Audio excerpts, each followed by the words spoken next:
નમસ્કાર વિદ્યાર્થી મિત્રો, આર્યન એજ્યુકેશન યુટ્યુબ ચેનલ ઉપર આપ સૌનું હાર્દિક સ્વાગત છે। તો મિત્રો, આજે આપણે બીકોમ સેમ ફાઇનલ ભણાવીશું। એમાં આપણે આજે સેકન્ડ ચેપ્ટર નાણાકીય આયોજન એટલે કે ફાઇનાન્શિયલ પ્લાનિંગ ભણાવીશું। આપણે ફર્સ્ટ પાર્ટમાં જે ફાઇનાન્શિયલ મેનેજમેન્ટ જોઈ ગયા હતા, બરાબર, એનો વિડીયો અપલોડ કર્યો છે। તમે નહીં જોયો હોય તો ડિસ્ક્રિપ્શનમાં લિંક છે, તમે ત્યાંથી ફર્સ્ટ પાર્ટ આનું જોઈ શકો છો।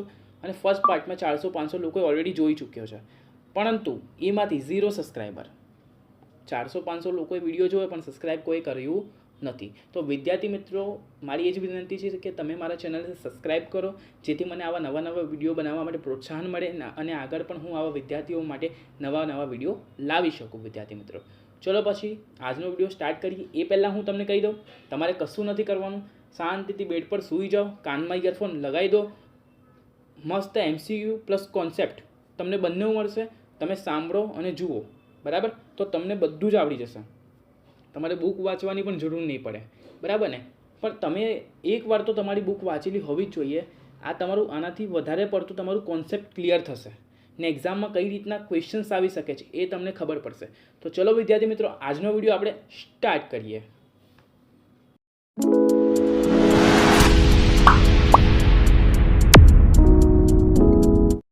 તો વિદ્યાર્થી મિત્રો, ચેપ્ટર છે નાણાકીય આયોજન। તો નાણાકીય આયોજન એટલે શું? આપણે પહેલે ચેપ્ટર ભણ્યા નાણાકીય સંચાલન, બરાબર, એટલે ફાઇનાન્શિયલ મેનેજમેન્ટ કે મની મેનેજમેન્ટ આપણે એને કહી શકીએ, બરાબર। તો મની મેનેજમેન્ટ કઈ રીતે કરવું, નાણાકીય સંચાલન કઈ રીતે કરવું, બરાબર, એ માટે નાણાકીય આયોજનની જરૂર પડે છે। એક પ્લાનિંગ તમારા પાસે હોવી જોઈએ, બરાબર। નાણાંને સંચાલન કરવાનું, બરાબર, એનું તમારા પાસે યોગ્ય પ્લાનિંગ હોવું જોઈએ, બરાબર। હવે તમને એક ઉદાહરણ દ્વારા સમજાવું। હવે કોઈ નાણાં છે જે મારે સ્ટોક માર્કેટમાં ઇન્વેસ્ટ કરવા છે, બરાબર। મારા પાસે મની મેનેજમેન્ટ છે, પણ મારી પાસે યોગ્ય પ્લાનિંગ નથી, બરાબર। શેર બજારમાં આપણે નાણાંમાં ઇન્વેસ્ટ કરું છું, પણ મારા પાસે એનું કોઈ પ્લાનિંગ જ નથી।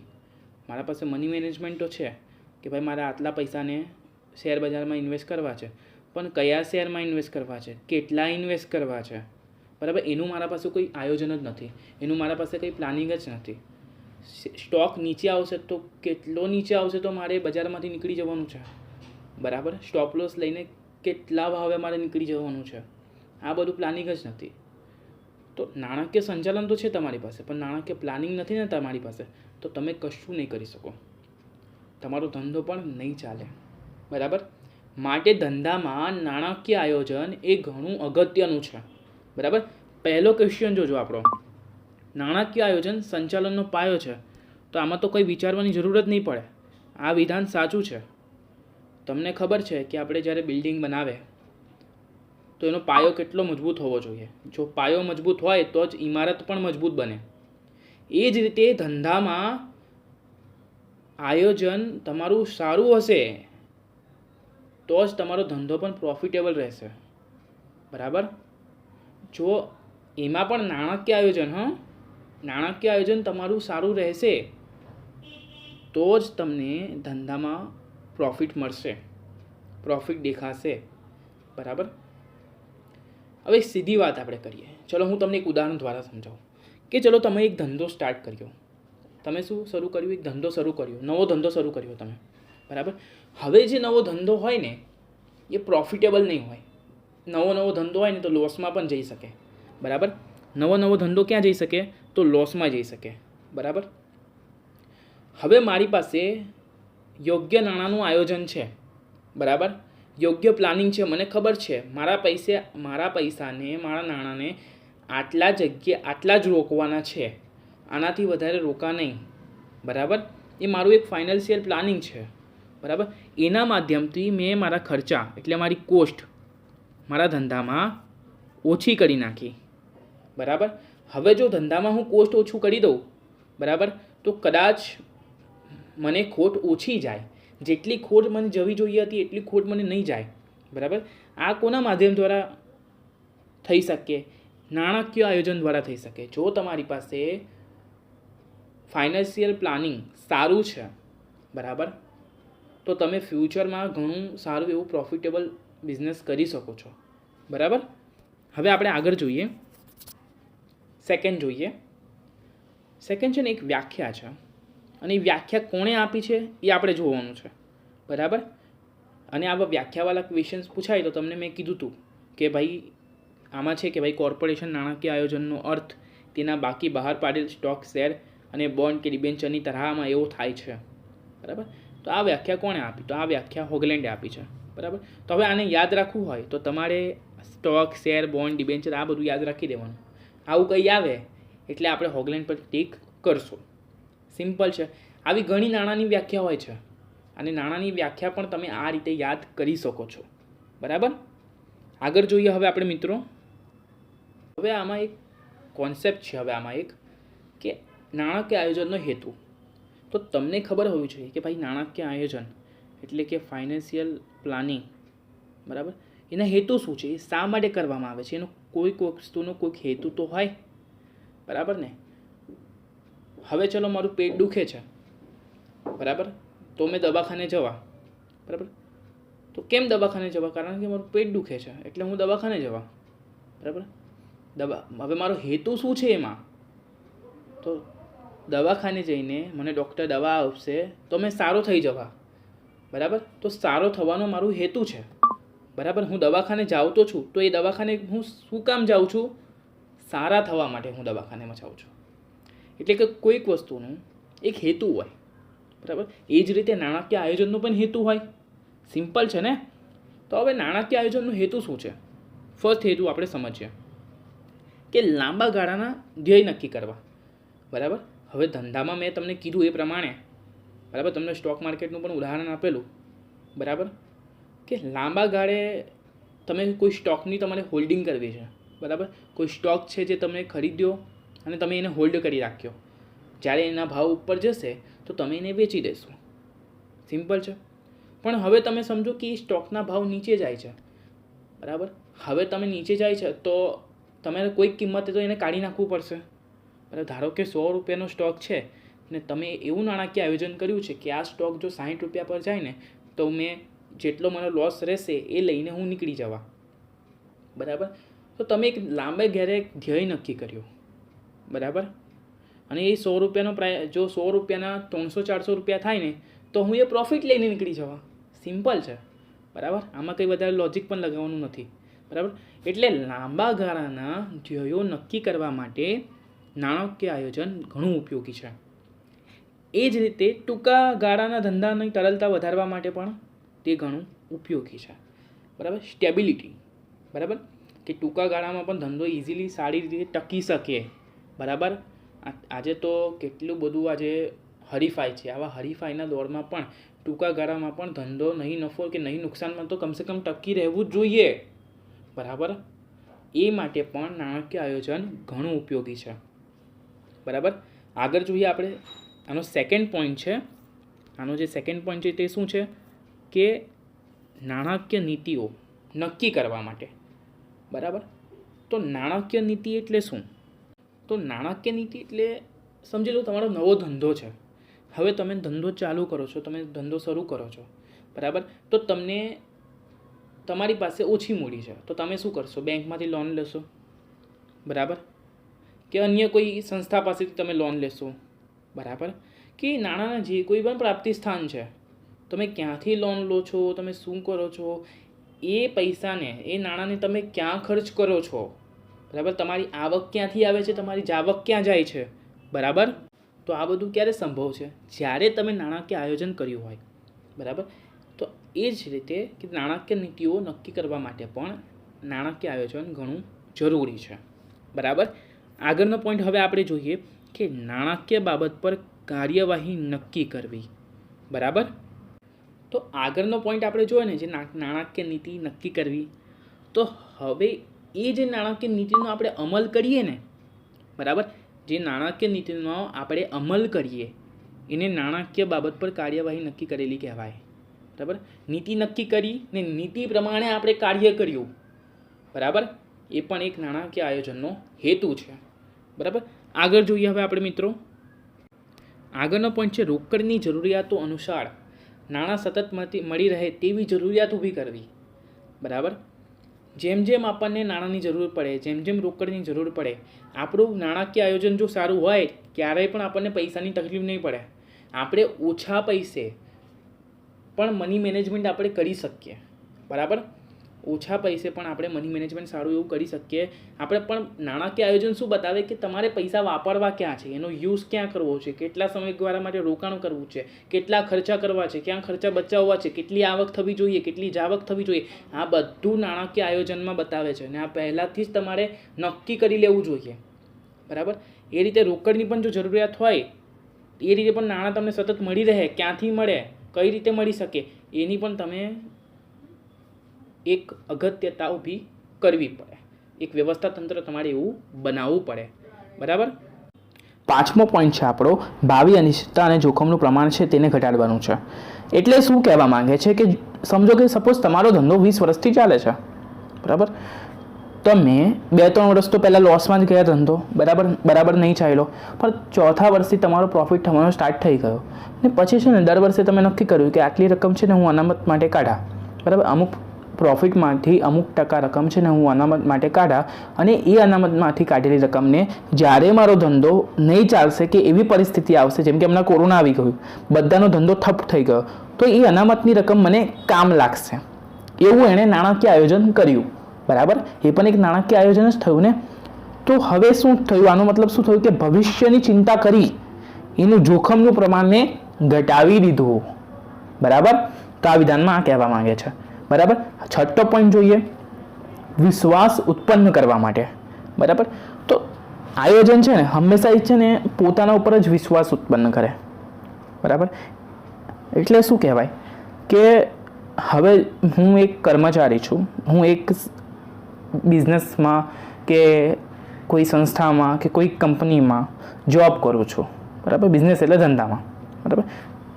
હવે છે ને મને કેશિયરનું કામ આપ્યું. બરાબર. અને મેં એવી આયોજન કર્યું કે કેશ મારી પાસે આવશે તો આટલા પૈસા થશે ને તો હું બેંકમાં જમા કરાવી દઈશ. બરાબર. એનાથી સંચાલકો પણ બહુ ખુશ થયા મારા પ્રત્યે કે આ કેટલું કામ ધ્યાન લગાવીને કામ કરે છે. બરાબર ને. એવું એક મેં નાણાકીય આયોજન કર્યું છે. બરાબર. તો એક પોતાના ઉપર જ એક વિશ્વાસ ઉત્પન્ન કરે છે. એટલે સંચાલકોને પણ મારા પર વિશ્વાસ થશે, ને સંચાલકોને જો મારા પર વિશ્વાસ થશે તો હું પોતાના ઉપર પણ વિશ્વાસ રાખી શકીશ. બરાબર ને વિદ્યાર્થી મિત્રો. હવે આપણે જોઈએ કે આના પરથી ક્વેશ્ચન કઈ ટાઈપનો બની શકે છે. બરાબર. તો ક્વેશ્ચન આ ટાઈપનો બને કે નાણાકીય આયોજનનો હેતુ નાણાકીય નીતિ નક્કી કરવાનો છે, એવું તમને કંઈ પણ પૂછી લે. બરાબર. તો તમારે એના માટે પ્રિપેર્ડ રહેવાનું. આ તમે 6 પોઈન્ટ છે એ તમારે યાદ કરી લેવાના. બરાબર વિદ્યાર્થી મિત્રો. અને આનો સાચો આન્સર છે એ આ વિધાન સાચું છે. આમાં કોઈ શક છે કે આપણે તો આગળ જ વાંચ્યું કે નાણાકીય નીતિ નક્કી કરવા માટે પણ નાણાકીય આયોજનનો હેતુ નાણાકીય નીતિ નક્કી કરવાનો છે. બરાબર વિદ્યાર્થી મિત્રો. આગળ જોઈએ હવે આપણે કે શ્રમ પ્રધાન ઉદ્યોગમાં મૂડીરોકાણનું પ્રમાણ ઓછું રહે છે. સાચી વાત છે. આ વિધાન સાચું છે. બરાબર. જેટલા પણ શ્રમ પ્રધાન ઉદ્યોગો હોય છે એના અંદર જે મૂડીરોકાણ હોય છે એનું પ્રમાણ ઓછું હોય છે. બરાબર. પણ આ તદ્દન સાચું નથી. એક રીતે જોવા જાય તો તદ્દન આ વસ્તુ સાચું નથી. બરાબર. 5th ક્વેશ્ચન જોઈએ આપણે.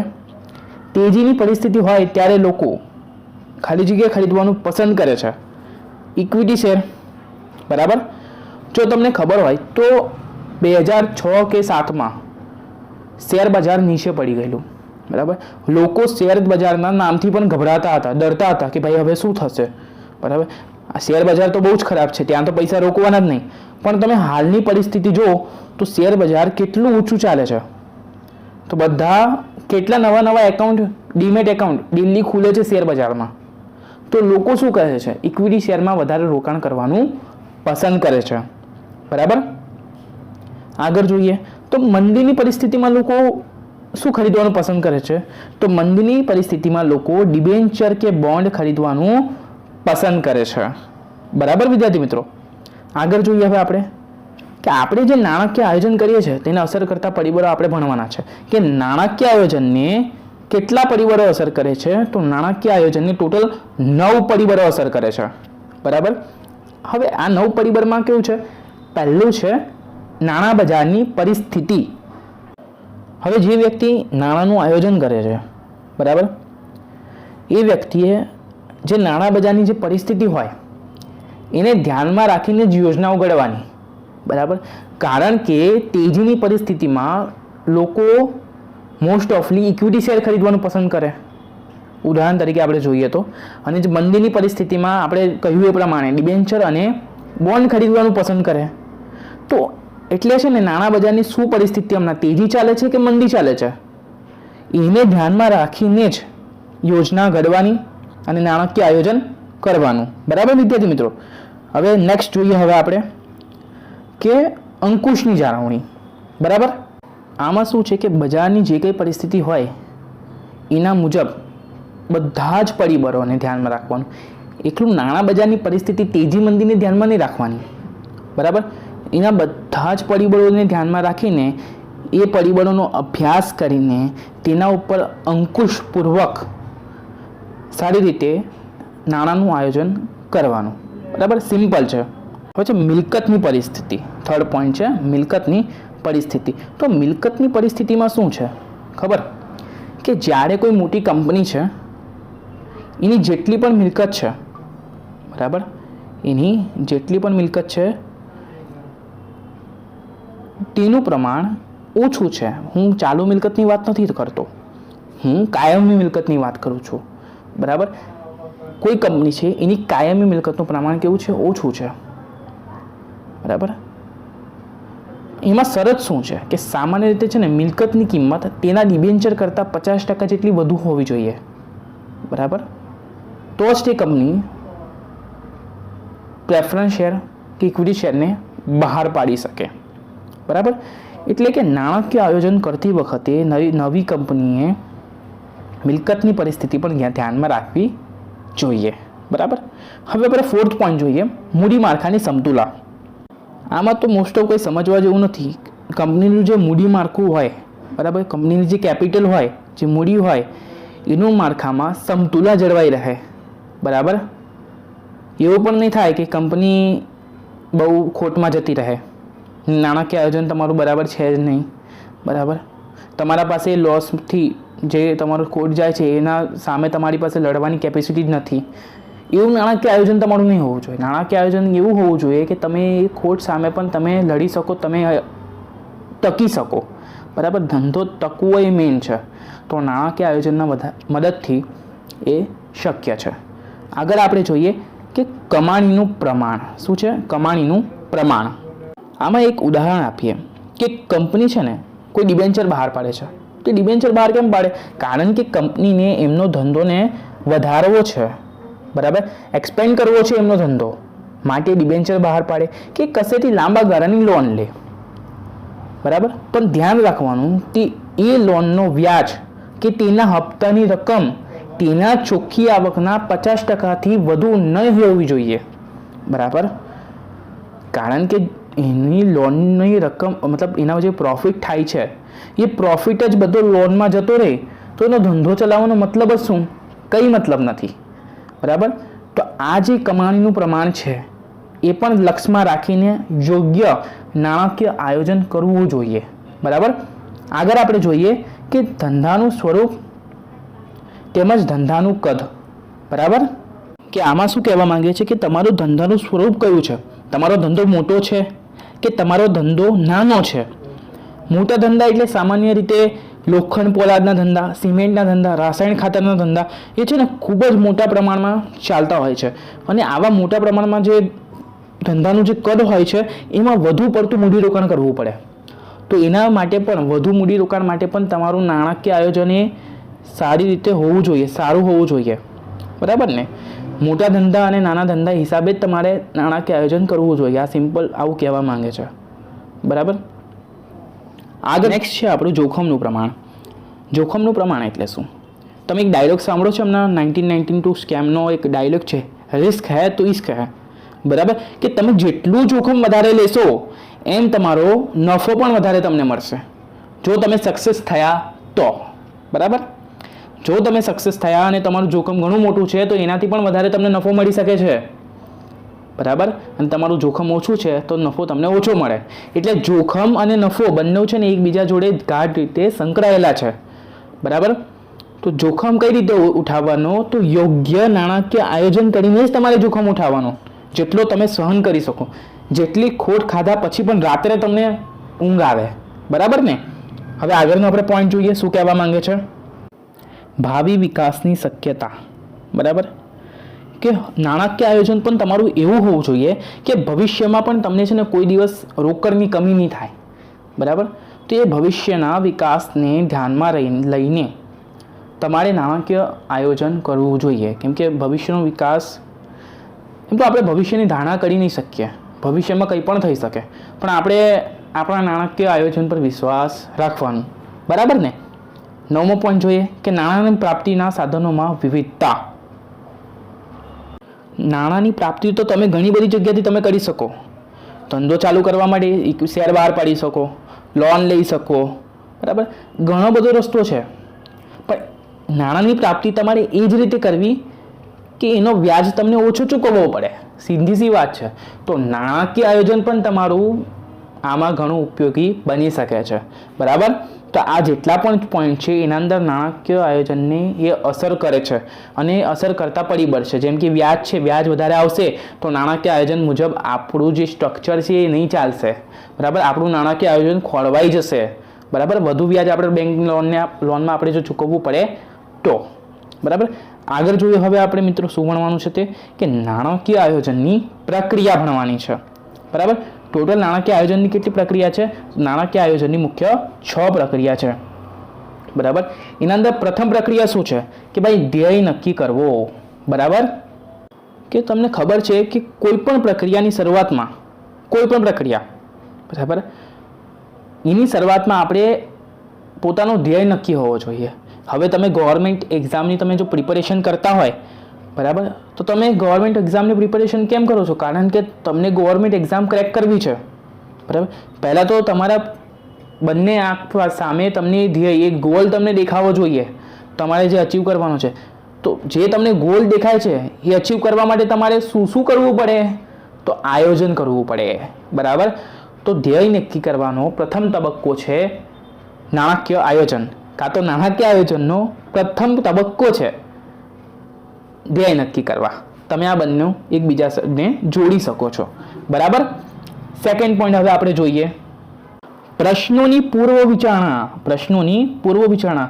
હવે આપણે જે ધ્યેય નક્કી કર્યો કે ભાઈ તમારે ગવર્મેન્ટ એક્ઝામની પ્રિપેરેશન કરવાની છે, બરાબર, તો એમાં કેટલા તમને પ્રશ્નો જોવા મળ્યા હશે ને તમે કેટલી પ્લાનિંગ કરી હશે.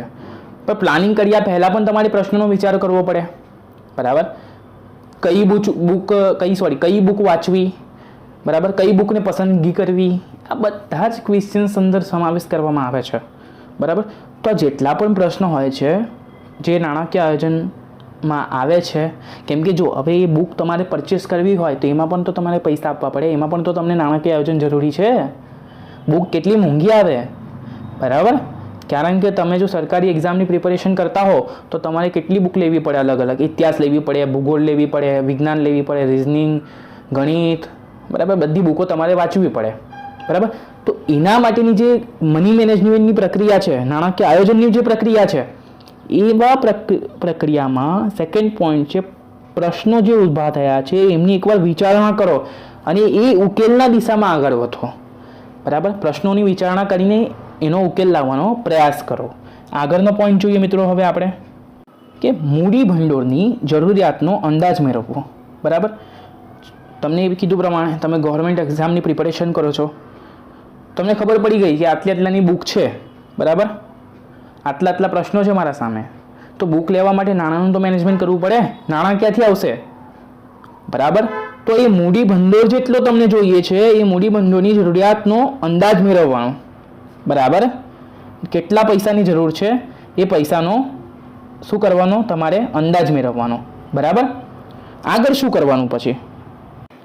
હવે આ જે પૈસાની જરૂર પડી, બરાબર, તો હવે પ્રશ્ન એમ ઊભો થાય કે પૈસાનું એડજસ્ટમેન્ટ ક્યાંથી કરવું? કેમ કે હવે તમે લોકો તો કમાતા છો નહીં, તમે સ્ટુડન્ટ લાઈફ જીવો છો હમણાં. તો આ જે નાણાકીય જે પ્રશ્નો ઊભા થાય છે આનો હલ કઈ રીતે કરવો? તમે પપ્પા પાસે માંગશો, મમ્મી પાસે માંગશો, હા ને? જો તમે બીકોમ કરતાં કરતાં બી જોબ કરતા હો તો પણ તમને પૈસાનું એડજસ્ટમેન્ટ કરવા મુશ્કેલ પડે, કેમ કે ઘરે તમે આપતા હો પૈસા, બરાબર? તો પૈસાની કંઈ એડજસ્ટ કઈ સેલેરીમાંથી કરવું, બરાબર? ફ્રેન્ડ પાસેથી લેવા, શું કરવું? તો જેટલા પણ નાણાકીય સાધનો છે એની પસંદગી કરવી આ પણ એક નાણાકીય યોજના છે, બરાબર? યોજનાનો 4th તબક્કો છે, બરાબર? પછી છે ત્યારબાદ નાણાંની પ્રાપ્તિ કરવી. હવે જે તમે પસંદ કરી લીધા કે ભાઈ આ ફ્રેન્ડ પાસેથી મારે પૈસા લેવાના છે, કેમ? તો ભાઈ મારે સરકારી એક્ઝામની પ્રિપેરેશન કરવાની છે. તો હવે શું કરશો? તમે એના પાસે માંગશો, બરાબર? એ તમને પૈસા આપી દેશે. ન હોઈ શકે એ ફ્રેન્ડ નહીં, એ પણ આપે, બીજો ફ્રેન્ડ તમને પૈસા આપે, બરાબર? તો તમારે શું નાણાંની પ્રાપ્તિ થઈ ગઈ, બરાબર? હવે જ્યારે નાણાંની પ્રાપ્તિ થઈ ગઈ તમારી, તો તમે પહેલાં તમે નક્કી કરી દીધું હશે કે તમે એવું નક્કી કર્યું હશે પહેલાંથી કે આ બુક મારે વાંચવાની છે. તમે બુકની લિસ્ટો તૈયારી કરી હશે ને, કેમ કે જ્યારે તમે પ્રશ્નનો પૂર્વ વિચારણા કર્યો ત્યારે તમારા પાસે બુકનો પણ પ્રશ્ન હતો, બરાબર? તો એ બુક કઈ લેવી એનો પણ તો તમે વિચાર કર્યો હશે. તો તમે આખરે શું કરશો? એ બુકને તમે ખરીદવા જશો, બરાબર? એટલે શું કહેવા માંગે છે કે નાણાં વપરાશ અંગેની નીતિ અને વિધિ, બરાબર? તમે એ બુક પરચેસ કરો તો પણ ધ્યાનમાં રાખવાની કે તમે એ બુક ઓછામાં ઓછા પ્રાઇસ પર મળે એવી દુકાનમાંથી તમે ખરીદો, બરાબર ને? માટે આ છે નાણાં આયોજનની પ્રક્રિયાના 6 પોઈન્ટ જે મેં તમને પ્રેક્ટિકલ રીતે સમજાવ્યા છે, બરાબર મિત્રો? હવે આમાં છે ને કઈ રીતે પ્રશ્નો પૂછાઈ શકે કે નાણાકીય આયોજનની પ્રક્રિયામાં નીચેનામાંથી કોનો સમાવેશ થતો નથી, બરાબર? આવો પ્રશ્ન તમને પૂછાઈ શકે. ધ્યેય નક્કી કરવા, નાણાં નીતિની પ્રાપ્તિ કરવી, પ્રશ્નોની પૂર્વ વિચારણા, આ 3 તો આવે. તો શું નહીં આવે? જોખમનું પ્રમાણ. આવો કોઈ પ્રશ્ન કે આવો કોઈ તબક્કો અંદર આવતો નથી, બરાબર ને? આગળ જોઈએ વિદ્યાર્થી મિત્રો હવે આપણે કે નાણાકીય આયોજનના પ્રકારો, બરાબર? હવે જે નાણાકીય આયોજન કરવામાં આવે છે ને તો એના પણ પ્રકારો છે. કયા કયા પ્રકારો છે એને આપણે ડીપલી સંક્ષિપ્તમાં આપણે ભણીએ. એક તો ટૂંકા ગાળાનું આયોજન, એક લાંબા ગાળાનું આયોજન, એક સર્વગ્રાહી નાણાકીય આયોજન, બરાબર ને? તો હવે આપણે ભણીએ ટૂંકા ગાળાનું નાણાકીય આયોજન. હવે શું હોય છે કે ટૂંકા ગાળાનું જે નાણાકીય આયોજન હોય ને ત્યારે એનો કોઈ સમય નિશ્ચિત નથી હોતો, પણ એવું માની લેવામાં આવ્યું છે કે 1 વર્ષના નાણાકીય આયોજનને ટૂંકા ગાળાનું નાણાકીય આયોજન કહેવામાં આવે છે, બરાબર? જે નાણાકીય આયોજનનો સમયગાળો 1 વર્ષ કાં તો 1 વર્ષથી ઓછો છે એવા નાણાકીય આયોજનને ટૂંકા ગાળાનું નાણાકીય આયોજન કહેવામાં આવે છે વિદ્યાર્થી મિત્રો, બરાબર? ને કેટલાક વિચારકો એમ પણ માને છે કે આનો ટૂંકા ગાળાનો નાણાકીય આયોજનનો સમયગાળો 1.5 વર્ષનો પણ હોઈ શકે છે, બરાબર?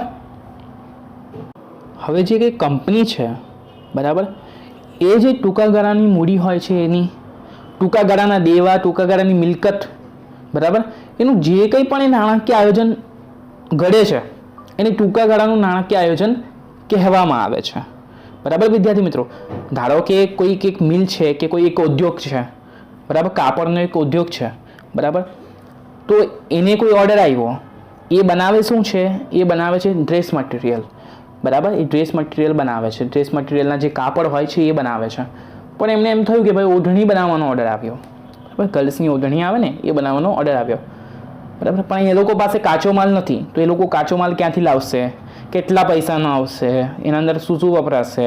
કઈ કઈ મિલકતનો ઉપયોગ થશે, બરાબર? કેટલા લેબર્સ લાગશે, બરાબર? આ બધો પ્રશ્નોનો પૂર્વ વિચારણા કરીને યોગ્ય નાણાકીય આયોજન કરીને ટૂંકા ગાળાનું નાણાકીય આયોજન કરીને, કેમ કે એમને લોંગ ટર્મમાં તો એ લોકોએ ડ્રેસ જ બનાવવાના છે, માત્ર ડ્રેસના કાપડ જ બનાવવાના છે, ઓઢણી નથી બનાવવાની. તો એ લોકો શું કરશે? ટૂંકા ગાળાનું આયોજન કરશે વિદ્યાર્થી મિત્રો, બરાબર? આગળ જોઈએ હવે આપણે વિદ્યાર્થી મિત્રો કે લાંબા ગાળાનું આયોજન. હવે આ જે લાંબા ગાળાનું આયોજન છે ને એનો સમયગાળો 5 વર્ષ કે 5 વર્ષથી વધુ સમયનો પણ હોઈ શકે છે, બરાબર? મેં તમને કીધેલું એ પ્રમાણે ટૂંકા ગાળાનો જે આયોજનનો સમયગાળો કેટલો હતો? 1 વર્ષ કાં તો 1.5 વર્ષ જેટલો હતો. જ્યારે લાંબા ગાળાના સમયનું આપણે આયોજન કરવું હોય, લાંબે ગાળે આપણે આયોજન કરવું હોય તો તેનો સમયગાળો 5 વર્ષ કે તેનાથી વધુ હોઈ શકે છે, બરાબર? અને એક રીતે કહેવા જઈએ ને આપણે તો ટૂંકા ગાળાનું જે નાણાકીય આયોજન હોય ને એ સૌથી બેસ્ટ હોય, બરાબર, કેમ કે લાંબા ગાળે તો આપણને ખબર જ નથી કે ભવિષ્યમાં શું થવાનું છે. બરાબર, એટલું બધું પણ લાંબો ગાળાનું પ્લાનિંગ ન કરાય ભવિષ્ય માટે, એટલું પણ બધું નાણાકીય આયોજન લાંબા ગાળા માટે નહીં કરાય, કેમ કે ભવિષ્ય અનિશ્ચિતતાથી ભર્યું છે. બરાબર ને વિદ્યાર્થી મિત્રો? પણ તો પણ આ જો તમે લાંબા ગાળાનું નાણાકીય આયોજન કરવા માંગતા હોય, બરાબર, એના પણ 3 તબક્કા છે. બરાબર, એમાં 3 તબક્કામાં શું કહેવા માંગે છે?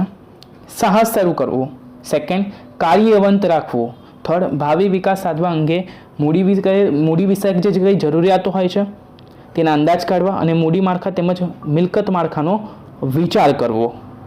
બરાબર, આ 3 પોઈન્ટ છે ને એ લાંબા ગાળાના આયોજન, નાણાકીય આયોજન આપણે જે કરીએ છીએ એ માટે ઘણા મહત્ત્વના છે. બરાબર, એટલું વધારે મોસ્ટ આઈએમપી પણ નથી, એને તમે સ્કીપ કરી દેશો તો પણ ચાલશે. આમાં તમારે ખાલી એટલું સમજવાનું છે કે લાંબા ગાળાનું જે આયોજન હોય છે એનો સમયગાળો કેટલો હોય છે, તો 5 વર્ષ કે વધુ કે 5 વર્ષ જેટલો એનો સમયગાળો હોય છે. આટલું તમારે યાદ રાખવાનું છે. બરાબર, આગળ આપણે જોઈએ કે સર્વગ્રાહી નાણાકીય આયોજન. બરાબર, આમાં શું કહે છે કે કોઈ કંપની છે, કોઈ કોર્પોરેટ સંસ્થા છે, તો આ જે કોર્પોરેટ સંસ્થામાં સર્વગ્રાહી, બરાબર, સર્વગ્રાહી એટલે શું કે કેટલી મિલકતની આવશ્યકતા રહેશે. બરાબર, હવે કોઈ બેંક છે, કોર્પોરેટ બેંક છે, કે કોઈ કોર્પોરેટ વીમા કંપની છે, કે કોઈ કોર્પોરેટ શું કહેવાય લોન ડિપાર્ટમેન્ટ છે. બરાબર, તો એમાં મિલકતની કેટલી આવશ્યકતા રહેશે એ નાણાકીય આયોજન કરવાનું.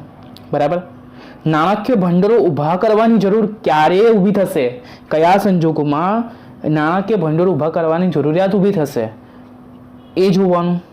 નાણાકીય આયોજન એ પ્રકારે કરવાનું. બરાબર, નાણાકીય ભંડોળ કેટલા લાંબા સમય સુધી આવશ્યક બનશે એ પ્રશ્નનો વિચાર કરવાનો.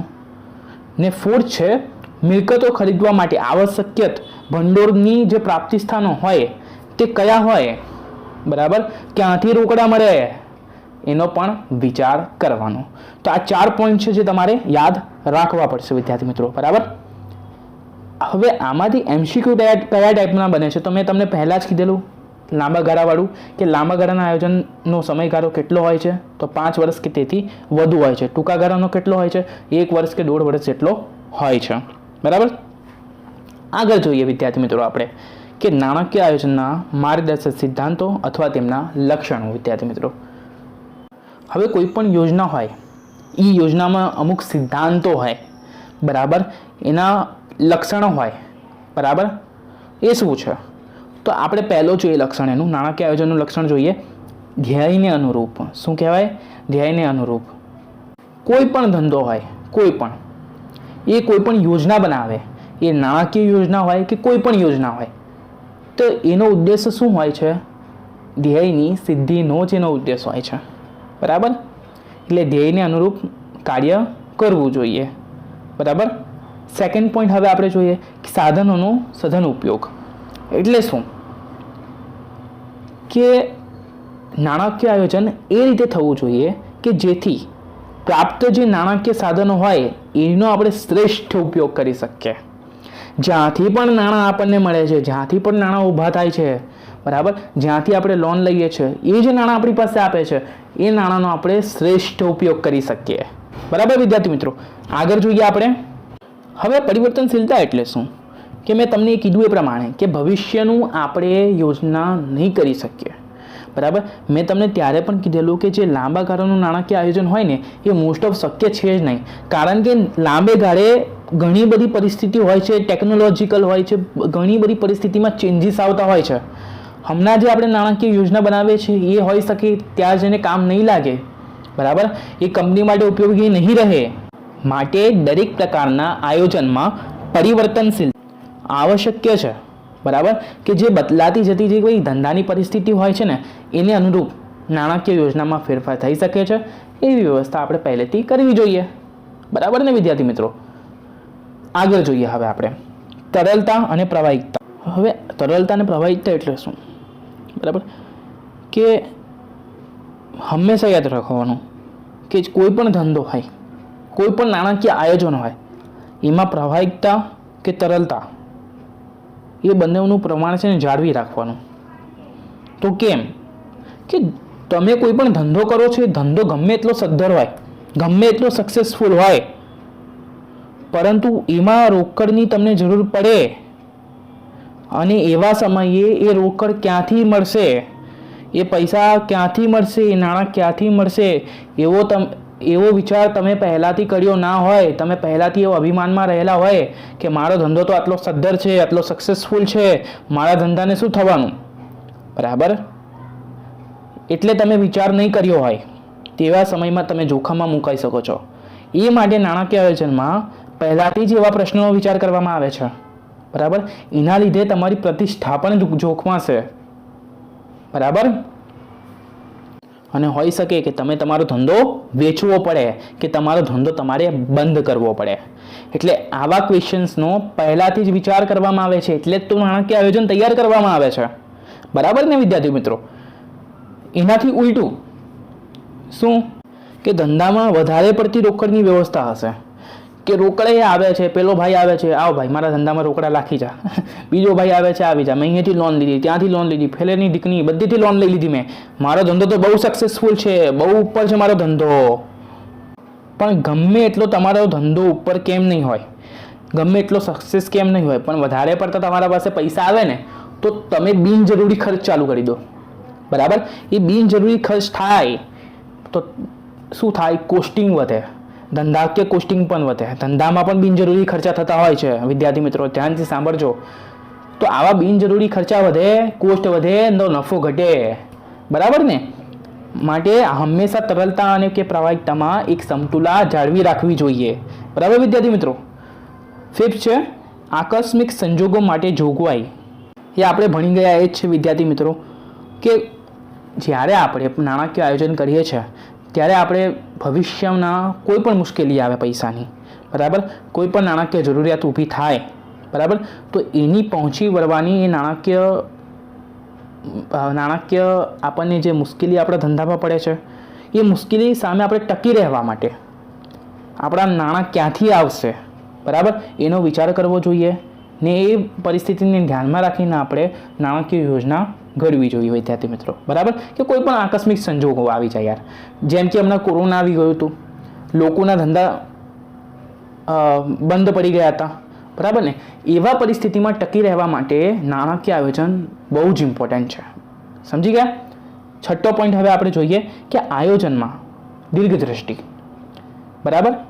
કે આયોજન કરનાર કોઈ પણ સંચાલક હોય છે ને કે કોઈ મેનેજર હોય છે તો એ મેનેજરે પણ દૂરનું ભવિષ્યનું વિચારવું જોઈએ કે વર્તમાન જ નહીં જોવું જોઈએ કે વર્તમાનમાં મારો ધંધો બહુ સફળ છે તો મને ભવિષ્યમાં પણ રોકડની જરૂર નહીં પડે, બરાબર? એવા વહેમમાં નહીં રહેવાનું, એવા અભિમાનમાં નહીં રહેવાનું. હોઈ શકે આગળ જઈને તમારો ધંધો નહીં પણ ચાલે તો એવા સમય દરમિયાન તમને રોકડ ક્યાંથી મળી રહેશે તો એ નાણાકીય આયોજન દ્વારા જ ખબર પડે વિદ્યાર્થી મિત્રો, બરાબર? એટલે આયોજનમાં શું રાખવું? દીર્ઘદ્રષ્ટિ રાખવી. કરકસર, લાસ્ટ પોઈન્ટ આપણો શું છે? કરકસર, બરાબર? કરકસર એટલે શું? કોઈ પણ આપણે યોજના ઘડીએ, નાણાકીય યોજના આપણે કોઈ પણ ઘડીએ, બરાબર? એ યોજના નાણાકીય યોજના એ રીતે ઘડવાની કે જે ઓછામાં ઓછા ખર્ચે મૂડી ઊભી કરી શકાય, બરાબર? હવે આપણે નાણાકીય યોજનામાં કોઈ પણ ડિબેન્ચરો થઈ ગયા, બરાબર? પ્રેફરન્સ શેર થઈ ગયા કે લોન થઈ ગઈ, આપણે કોઈ પણ લઈએ તો એવી જગ્યાથી લેવાનું, એવા સ્થળેથી લેવાનું કે જ્યાં વ્યાજ આપણે ઓછું ચૂકવવું પડે, બરાબર? એટલે શું કરવાનું? કરકસર કરવાનું. આપણું મની મેનેજમેન્ટ, નાણાકીય પ્લાનિંગ એટલે મની પ્લાનિંગ, બરાબર? ફાઇનાન્શિયલ પ્લાનિંગ, બરાબર? આપણી એવી હોવી જોઈએ કે એના અંદર કરકસરનો એક પોઈન્ટ આવવો જોઈએ, બરાબર? જ્યાંથી બચે ત્યાંથી બચાવવાનું, બરાબર? બચાવતા તો આપણે ઇન્ડિયાના લોકોને ઘણું બધું આવડે છે, બરાબર? એટલે બચાવી જ લેશે. હવે આમાંથી કેવું ટાઈપનો ક્વેશ્ચન્સ પૂછાઈ શકે છે આપણે જોઈએ કે નાણાકીય આયોજનના લક્ષણમાં નીચે પૈકી કોનો સમાવેશ થાય છે, બરાબર? ધ્યેયને અનુરૂપ, તો હા ભાઈ એનો સમાવેશ બી થાય છે. સાધનોનો સઘન ઉપયોગ, હા એનો બી સમાવેશ થાય છે. કરકસર, બધાનો સમાવેશ થાય છે. તો આન્સર આવશે આપણો આપેલ તમામ, બરાબર? હવે આપણે સમજીએ કે જે નાણાકીય આયોજન છે એનું મહત્વ શું છે, એના ફાયદા શું છે, બરાબર વિદ્યાર્થી મિત્રો? સાવ ઇઝી છે, બરાબર? આ તમે એકવાર વાંચી પણ જોશો, મેં અત્યાર સુધી જેટલું પણ સમજાયું છે એનું જ એક ટાઈપનું રિવિઝન છે એના ફાયદા, બરાબર? કેમ કે મેં ફાયદા અને ગેરફાયદે બંને એકબીજા હાથે સંમલિત છે એટલે બોલતો જ હતો, હે ને?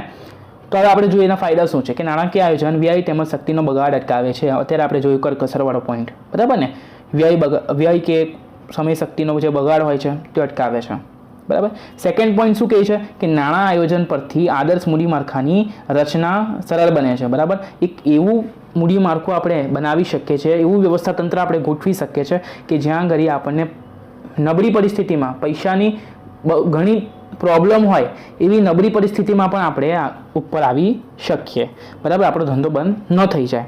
થર્ડ પોઈન્ટ જોઈએ કે નાણાકીય આયોજન દ્વારા મૂડી ખર્ચના પાસાને ધ્યાનમાં લેવામાં આવે છે, બરાબર. મૂડી ખર્ચ ક્યાં ખર્ચ થાય છે, તમારી કોસ્ટિંગ કેવી છે, એના પાયાને પણ ધ્યાનમાં લેવામાં આવે છે, બરાબર. ચોથો પોઈન્ટ જોઈએ કે ભવિષ્યના જોખમ સામે શું મળે છે, રક્ષણ મળે છે. આ તો મેં તમને સમજાવ્યું જ છે કે ભવિષ્યના જોખમ સામે કઈ રીતે રક્ષણ મળી શકે, બરાબર. પાંચમું, નાણાંનો અસરકારક અને શ્રેષ્ઠ ઉપયોગ શક્ય બને છે, બરાબર. એટલે નાણાં છે ને એવી જ રીતે રોકાય છે કે જ્યાં જરૂર છે, બરાબર. જ્યાં જરૂર હોય ત્યાં જ રોકાશે. કેમ કે આપણે પહેલાંથી પ્લાનિંગ કરી છે, બરાબર. તો શું કહેવા માંગે છે કે નાણાંના આયોજનથી ઓછા ખર્ચે આપણે નાણાં મેળવી શકીએ છીએ અને અસરકારક રીતે પણ નાણાં મેળવી શકીએ છીએ, બરાબર. બંને પોઈન્ટ એકમાં જ આવી ગયા, બરાબર. સાતમું જોઈએ કે નાણાકીય આયોજન દ્વારા ધંધાકીય પ્રવૃત્તિ અને નાણાકીય સાધનો વચ્ચે સમતુલા સ્થાપી શકાય છે, બરાબર. એકદમ સરળ કે નાણાકીય આયોજન દ્વારા ધંધાકીય જે તમારી પ્રવૃત્તિ છે, બરાબર, અને નાણાકીય સાધનો છે, બરાબર, એ બે વચ્ચે સમતુલા સાધી શકાય છે. એટલે વ્યાજ દર વધારે પણ નથી કે તમારે કંઈ ચૂકવવું પડતું હોય. તમે એવી જ જગ્યાથી લોન લીધી છે જ્યાં વ્યાજ દર ઓછા છે ને જ્યાંથી તમને લોન ઇઝીલી મળી શકે છે, બરાબર ને. આઠમો પોઈન્ટ હવે આપણે જોઈએ કે નાણાકીય સાધનોની વહેંચણી અને તેના ઉપયોગ પર શું રાખી શકાય છે, અંકુશ રાખી શકાય છે, બરાબર.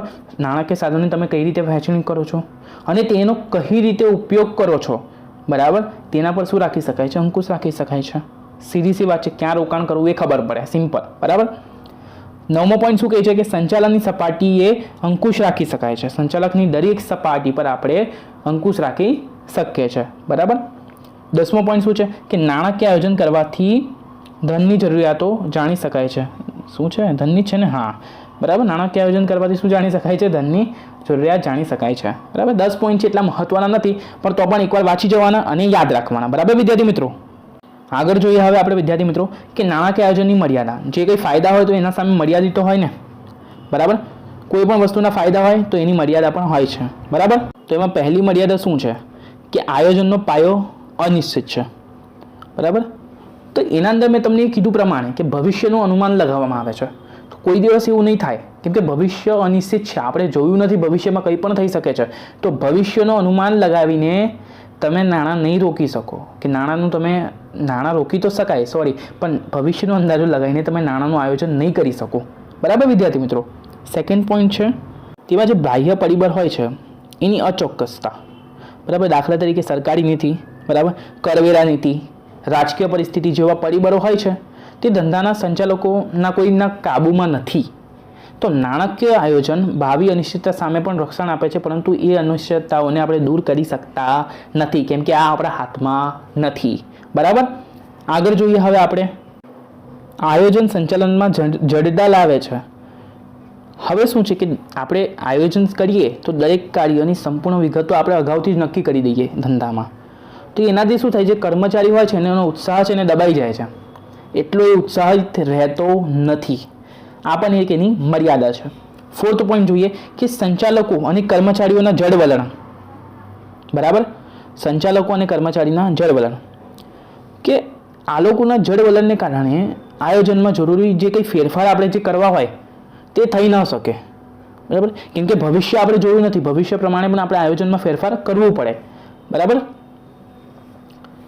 આગળ જોઈએ હવે આપણે વિદ્યાર્થી મિત્રો કે સંકલનનો અભાવ, બરાબર. શું છે, શું કીધું છે, સંકલનનો અભાવ કે કર્મચારીઓ, બરાબર, અને જે કંઈ હોય અન્ય વિભાગો એ વચ્ચે છે નબળું સંકલન હોય છે, બરાબર. તો આવા નબળા સંકલન હોય બંને વચ્ચે તો નાણાકીય યોજનાની અસરકારકતા જેવી થવી જોઈએ એવી થતી નથી, બિનઅસરકારક સાબિત થાય છે, બરાબર વિદ્યાર્થી મિત્રો. આગળ જોઈએ આપણે છઠ્ઠું, બિનકાર્યક્ષમ માહિતી સંચાર, બરાબર. કે ભાઈ કોઈ એવી કંપની છે જ્યાં ખામી ભરેલ માહિતી સંચાર થાય છે, બરાબર. જે કુશળ અધિકારી હોય છે કે કર્મચારી હોય છે, એ લોકો શું કરે છે કે જે માહિતી પૂરી પાડે છે એ સાચી હોતી નથી, એ ખામી ભરેલ હોય છે, બરાબર, એ બિનકાર્યક્ષમ હોય છે. તો આવા બિન અનુભવી, બરાબર, અકુશળ કર્મચારીઓના અભાવને લીધે, આવા બિન અનુભવી કે અધિકારીના કર્મચારીઓના લીધે, અભાવને લીધે નહીં, એ લોકો તો છે જ, બરાબર, નાણાકીય યોજના જે હોય છે તે અસરકારક બની શકતી નથી, બરાબર. 7મો પોઈન્ટ આપણને શું કહે છે કે અંતિમ અસર. અંતિમ અસર એટલે શું? કોઈ પણ વ્યક્તિ કે કોઈ પણ કંપની કે ધંધામાં છે ને અમુક નિર્ણય લે છે અને એ નિર્ણયો લેવા પણ પડે, બરાબર, પણ જો એ ઘણો ખોટો નિર્ણય લઈ લે તો કંપની ખોટમાં જતી રહે અને કંપની નિષ્ક્રિય બની જાય, કંપનીને એનો ધંધો બંધ કરવો પડે એના એક ખોટા નિર્ણયના લીધે. માટે જે કંઈ આ એક નાણાકીય આયોજન હોય છે ને તો એ નિષ્ફળ જાય છે, બરાબર વિદ્યાર્થી મિત્રો. 8મો પોઈન્ટ શું કહેવા માંગે છે આપણે સમજીએ વિદ્યાર્થી મિત્રો કે મૂડી માળખાની સ્થિતિસ્થાપકતા. મૂડી માળખાની સ્થિતિસ્થાપકતા એટલે શું? કે જે સ્થિતિસ્થાપકતાનો અભાવ નાણાકીય સાધનો ઉપયોગ કરવાની દિશામાં મુશ્કેલી ઊભી કરતી હોય. સમજો છો તમે કે જે પણ સ્થિતિસ્થાપકતા ને અભાવને કારણે નાણાકીય સાધનોના જે ઉપયોગ કરવામાં આવે એ દિશામાં મુશ્કેલી ઊભી કરે, બરાબર. જેમ કે વધારે પડતા બિનચરોનું પ્રમાણમાં વ્યાજની ચૂકવણી, બરાબર, એ પણ એક બોજો ઊભો કરે છે, બરાબર. મોટા મોટા વ્યાજના પ્રમાણો, મતલબ લોન પરનું વ્યાજ, બરાબર. તો મૂડી માળખાની સ્થિતિસ્થાપકતા પણ, બરાબર, અચાનક આપણે જો લોન લેવામાં આવે તો આવા પરિબળો પણ મૂડી માળખાને સ્થિતિસ્થાપકતામાં અસર કરે છે. આગળનો પોઈન્ટ હવે આપણે જોઈએ કે ઉછીના નાણાંનું પ્રમાણ, બરાબર. ઉછીના નાણાંનું પ્રમાણ એટલે શું? કે ઉછીની મૂડી એ આપણા છે ને સુખના સમયમાં સાથી છે, કે આપણી પાસે કોઈ થોડી ઘણી ઉછીની મૂડી હોય, બરાબર, તો સુખદ સમયમાં સાથી જેવી છે. કે લેણદારોમાં જેટલા પણ વિશ્વાસમાં જ્યારે ભરતી કે ઓટ આવશે એવી આગાહી કરવાનું નાણાકીય આયોજન માટે મુશ્કેલ છે. તો આ પરિસ્થિતિમાં નાણાકીય આયોજનની એક મર્યાદા આપણે ગણી શકીએ છીએ, બરાબર. આગળ જોઈએ હવે આપણે વિદ્યાર્થી મિત્રો કે ખર્ચ નક્કી કરતા પરિબળો. તો એમાં શું કહેવા માંગે છે? તો ખર્ચ જે નક્કી કરવામાં આવતો હોય, બરાબર, જે કંપની છે એ જે કંઈ ખર્ચ નક્કી કરે છે તો બધો ખર્ચ કંઈ સંચાલકમાં હાથમાં નહીં હોય, બધો ખર્ચ કંઈ ઉત્પાદન ખર્ચ જ નહીં હોય. ખર્ચના અંદર કરવેરા પણ હોય, બરાબર, મજૂરોનો પગાર પણ હોય, બરાબર, પેટ્રોલનો પણ ખર્ચ હોય જેનો ભાવ ઉપર નીચે થયા કરે, બરાબર, વીજળીનો ખર્ચ હોય. આ બધા ખર્ચા કેવા હોય કે જે વધી પણ જાય ને ઘટી પણ જાય, અનિશ્ચિત હોય, બરાબર. તો નાણાકીય આયોજન જો આપણે કર્યું હોય તો આપણે આવા ખર્ચાઓનું તો તમે કઈ રીતે આગાહી કરી શકો કે આ ખર્ચાઓનું આયોજન આપણે આ રીતે કરશું, કારણ કે પેટ્રોલના ભાવ તો અચાનક કેટલા વધી ગયા છે. તો આવા પેટ્રોલના ભાવ જે વધી ગયા છે એનું નાણાકીય આયોજન આપણે પહેલાંથી કર્યું હોય તો એ તો નિષ્ફળ જ ગયું કહેવાય ને, બરાબર વિદ્યાર્થી મિત્રો.